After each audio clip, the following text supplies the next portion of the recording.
بسم اللہ الرحمن الرحیم نحمده ونصلی علی رسولہ الکریم اما بعد اعوذ باللہ من الشیطان الرجیم بسم اللہ الرحمن الرحیم ان الذین اتقوا اذا مسهم طائف من الشیطان تذکروا فاذا هم مبصرون واخوانهم یمدونهم فی الغی ثم لا یقصرون صدق اللہ مولانا العظیم۔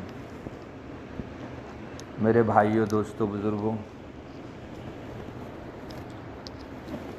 اللہ تبارک و تعالیٰ کی یاد ایک تو ہم لوگ زبان سے کرتے ہیں، سبحان اللہ، الحمدللہ، لا الہ الا اللہ، لا حول ولا قوت الا باللہ، یہ جو ہم زبان سے پڑھتے ہیں یہ بھی اللہ کا ذکر ہے، اور ذکر کی ایک قسم ہے جس کو ذکر لسانی کہا جاتا ہے، اور ایک ذکر ہے دل کا۔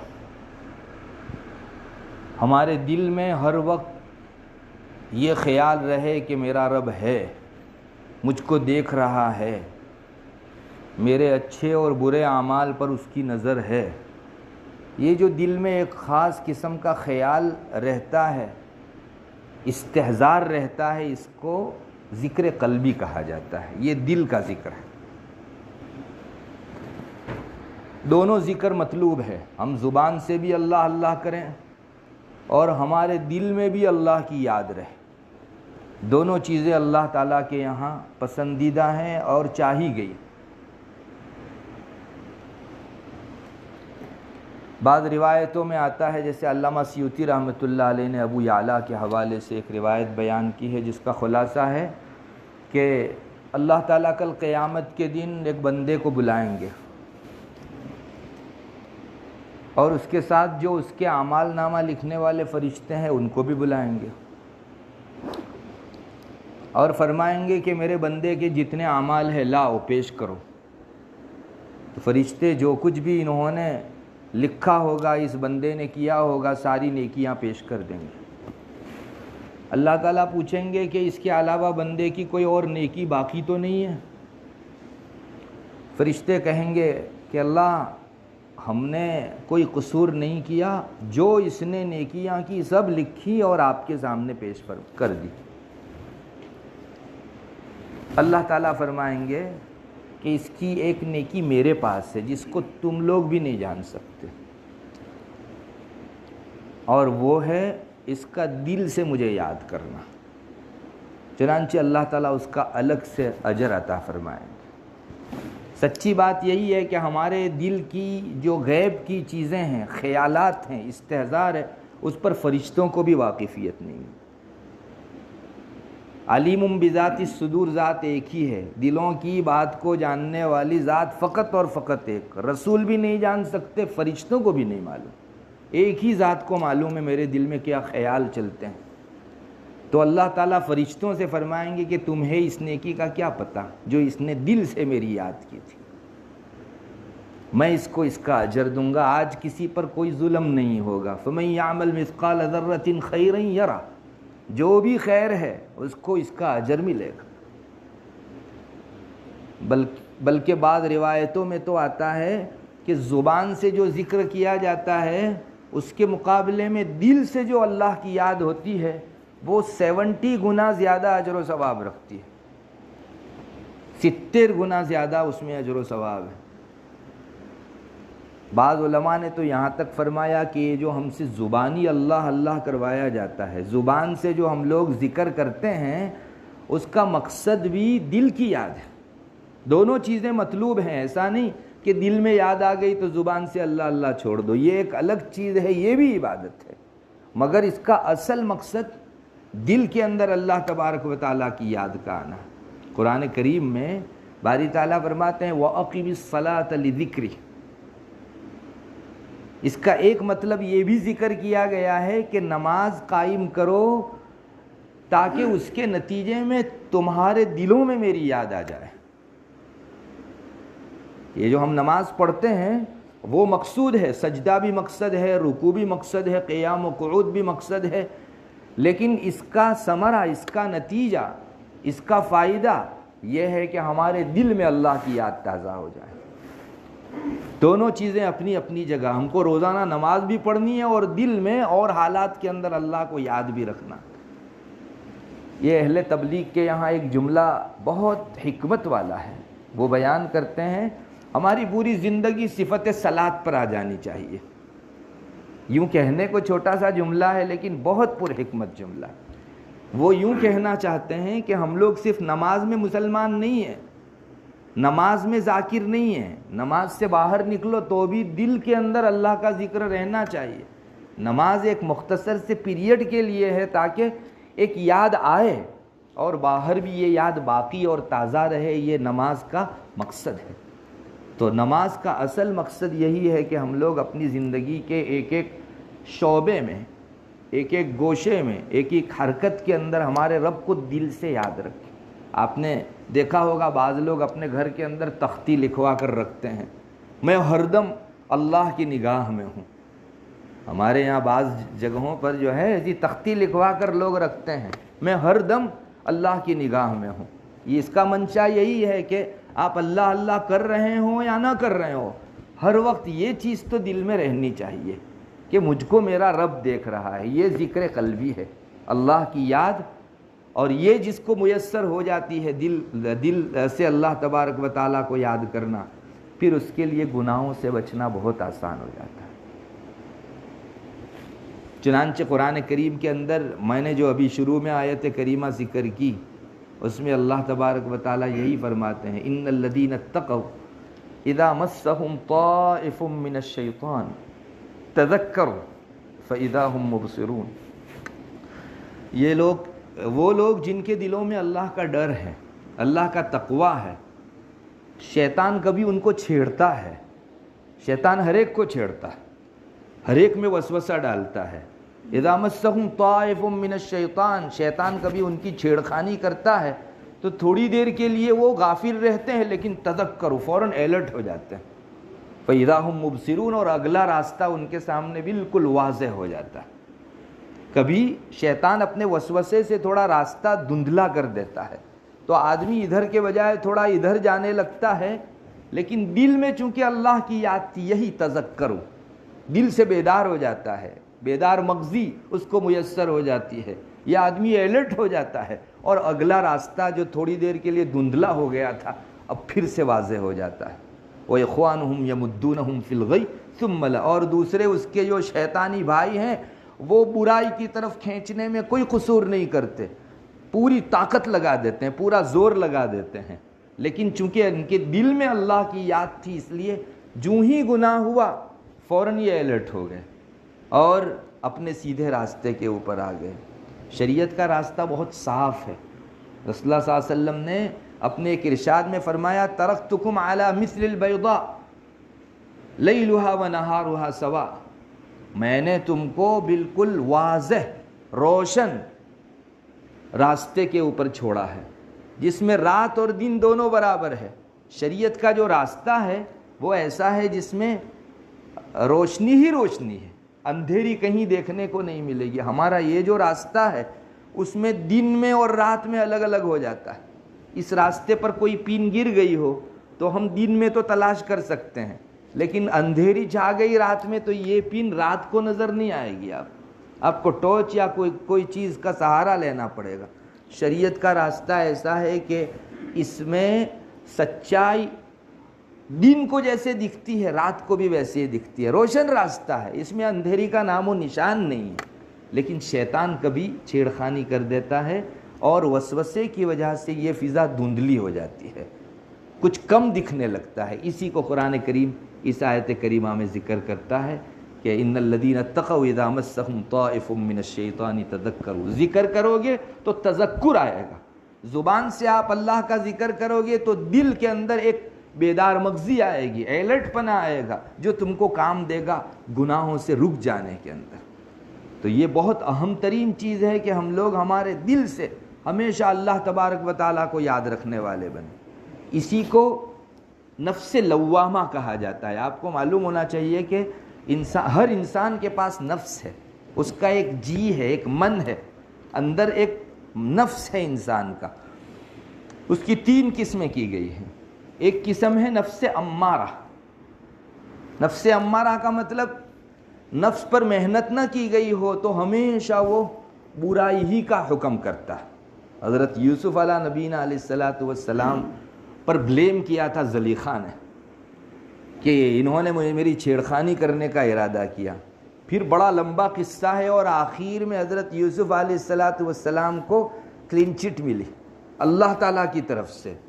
حضرت یوسف علیہ السلام نے فرمایا میں جیل خانے میں سے نکلوں گا نہیں جب تک زلیخا یہ کہہ نہ دے کہ میرا کوئی قصور نہیں تھا، اسی نے ورغلایا تھا اور میں تو اس کی طرف مائل نہیں ہوا تھا۔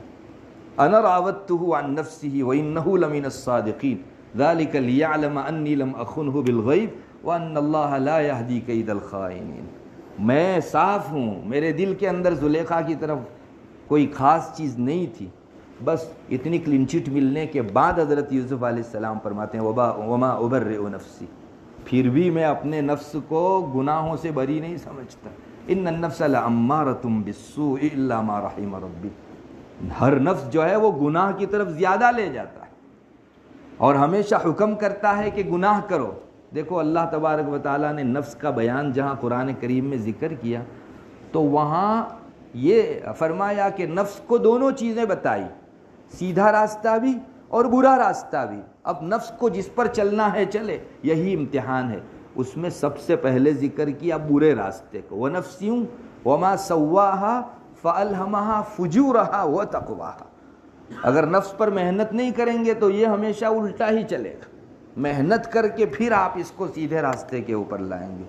تو پہلا یہ نفس ہے نفس امارہ، جس کے اوپر محنت نہ کی گئی ہو تو وہ ہمیشہ برائی ہی کی طرف لے جائے گا۔ ایک بہت ٹھیٹ مثال آپ کو دوں، بچے پر محنت نہیں کریں گے تو آپ دیکھنا بچے کو چپل پہنائیے، وہ ہمیشہ الٹا پاؤں ہی داخل کرے گا، ہمیشہ الٹا پاؤں ہی داخل کرے گا۔ داہنا پاؤں جو سنت ہے اس پر محنت کی ضرورت پڑے گی، اس کے نفس پر محنت کرو تب جا کے یہ داہنا پاؤں داخل کرے گا۔ یہ کفار ہیں عام طور پر، میں تو خاص نوٹ کرتا ہوں اس کو، یہ لوگ جب کھاتے پیتے ہیں تو بائیں ہاتھ ہی سے ہوتا ہے۔ ایڈورٹائز میں بھی دیکھ لیجئے ان کے بائیں ہاتھ میں بوتل رہتی ہے عام طور پر۔ کیا چیز ہے یہ؟ محنت نہیں کی گئی تو آدمی خلاف سنت، خلاف شریعت چیز ہی کے اوپر ڈھلتا ہے، پھر محنت کر کے سنت پر آیا جاتا ہے۔ تو یہ نفس امارہ کہا جاتا ہے۔ اگر اس نفس پر محنت کی گئی، اس کو نیک بنایا گیا، اللہ کا ڈر رکھا گیا تو یہ پھر ترقی کرتا ہے اور دوسرے نمبر کے اوپر وہ نفس لوامہ بن جاتا ہے۔ قرآن کریم میں اس کا ذکر ہے لا اقسم بیوم القیامہ ولا اقسم بالنفس اللوامہ۔ لوام کا مطلب ہوتا ہے کوسنے والا، ٹوکنے والا، روکنے والا۔ تھوڑی محنت کی گئی تو ٹھیک ہے، گناہ کا حکم تو انسان کو نفس کرے گا، لیکن جو ہی گناہ کی طرف قدم آگے بڑھے گا تو اس پر محنت بھی یہ ٹوکے گا، ارے کہاں جا رہے ہو برائی کی طرف، اللہ کی نافرمانی کی طرف۔ تو اس نے ترقی کی اور اب یہ جو ہے نفس لوامہ بن گیا۔ یہی چیز ہے جس کو بتایا گیا، دل میں اللہ کی یاد آ جائے تو ہر قدم پر تم کو وہ روکے گا اور ٹوکے گا۔ یہ اللہ کی یاد کا فائدہ ہے اور دلی قلبی ذکر کا فائدہ ہے، اور اسی کی ضرورت بھی ہے۔ دل کے اندر انسان اللہ کو یاد رکھے، پھر اور محنت ہوتی ہے تو نفس کی طبیعت ہی بن جاتی ہے، یہ برائی کی طرف چلتا ہی نہیں۔ جیسے ہماری عام طبیعتیں نیکی کی طرف چلنے کے لیے محنت کرنی پڑتی ہے، اس میں برائی کی طرف لے جانا ہو تو باقاعدہ محنت کرنی پڑے، ورنہ اس کی طبیعت ہی ایسی بن گئی کہ ہر قدم صحیح، ہر حرکت اس کی درست، ہر بول اس کا اللہ کی فرما برداری والا۔ یہ بالکل ٹاپ کلاس نفس ہے، اس کو نفس مطمئنہ کہا جاتا ہے۔ اس کا جی ہمیشہ نیکیوں ہی پر ٹھنڈا ہوتا ہے۔ قرآن حدیث شریف میں باقاعدہ رسول اللہ صلی اللہ علیہ وسلم نے اس ایسے نفس کی دعا کی ہے کہ اللہ ہمارے نفس کو مطمئنہ بنا دے۔ اللہم انی اسألک نفسا بک مطمئنۃ تؤمن بلقائک وترضى بقضائک وتقنع بعطائک۔ اے اللہ مجھ کو نفس مطمئنہ عطا فرما۔ نفس مطمئنہ کس کو کہتے ہیں؟ کون سی صفت والا نفس ہونا چاہیے؟ آپ نے خود ہی اپنی دعا کے اندر یہ بتا دیا، تؤمن بلقائک، ہمیشہ تجھ سے ملنا ہے، تجھ کو حساب دینا ہے، محشر میں تیرے سامنے کھڑا ہونا ہے۔ اس سلسلے میں دل کے اندر ایمان رہے، عقیدہ رہے۔ وتقنع بعطائک، وترضى بقضائک، تو جو بھی فیصلہ کرے اس پر وہ نفس راضی ہو. بیماری میں بھی ایسے ہی خوش جیسے تندرست تھا تب خوش، فقیری میں بھی ایسے ہی خوش جیسے مالداری دی تھی تب وہ خوش تھا. یہ دوسرا.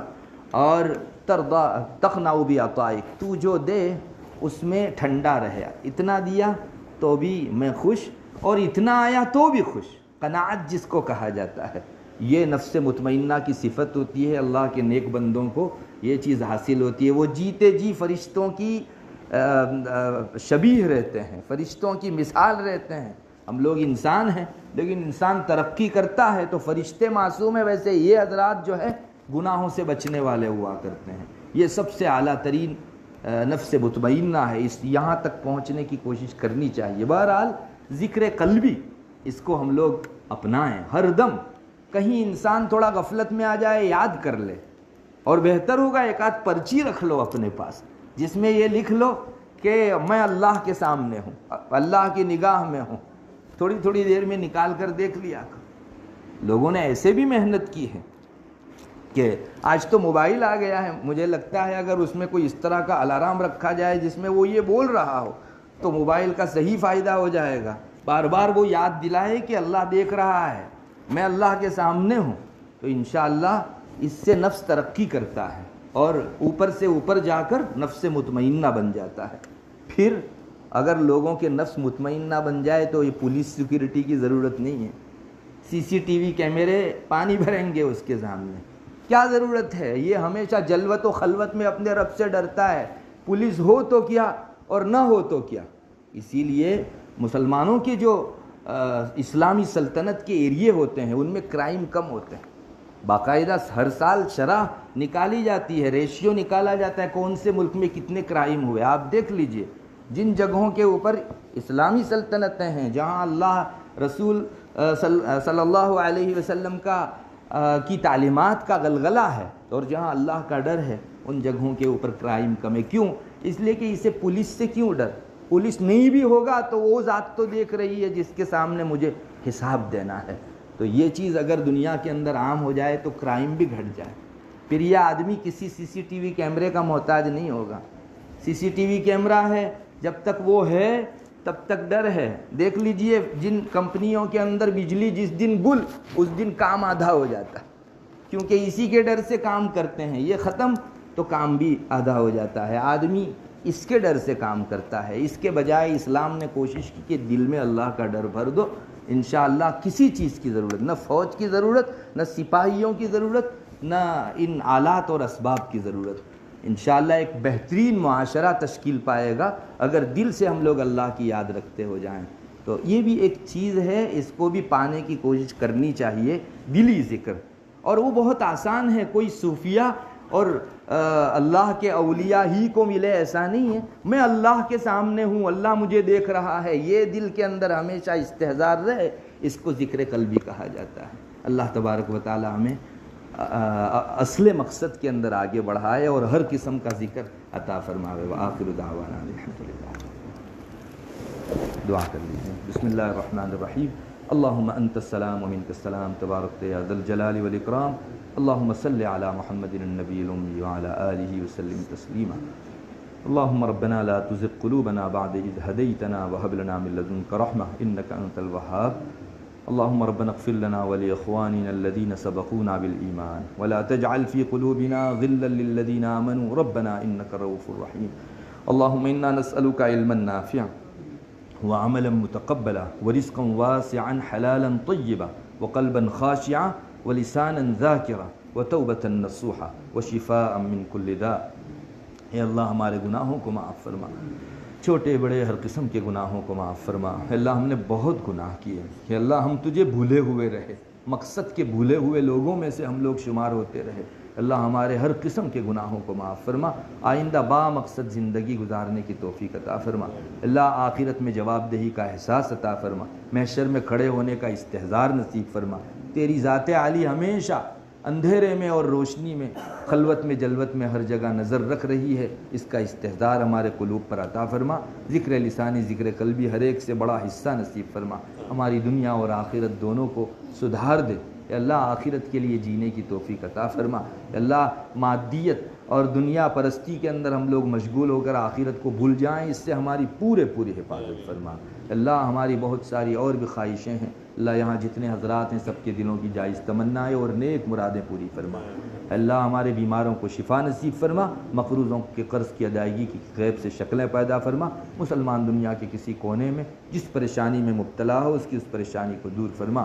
اللہم انا نسألک من خیر ما سألک منہ نبیک محمد صلی اللہ علیہ وسلم ونعوذ بک من شر ما استعاذ منہ نبیک محمد صلی اللہ علیہ وسلم، انت المستعان وعلیک البلاغ ولا حول ولا قوة الا باللہ۔ سبحان ربک رب العزة عما یصفون وسلام علی المرسلین۔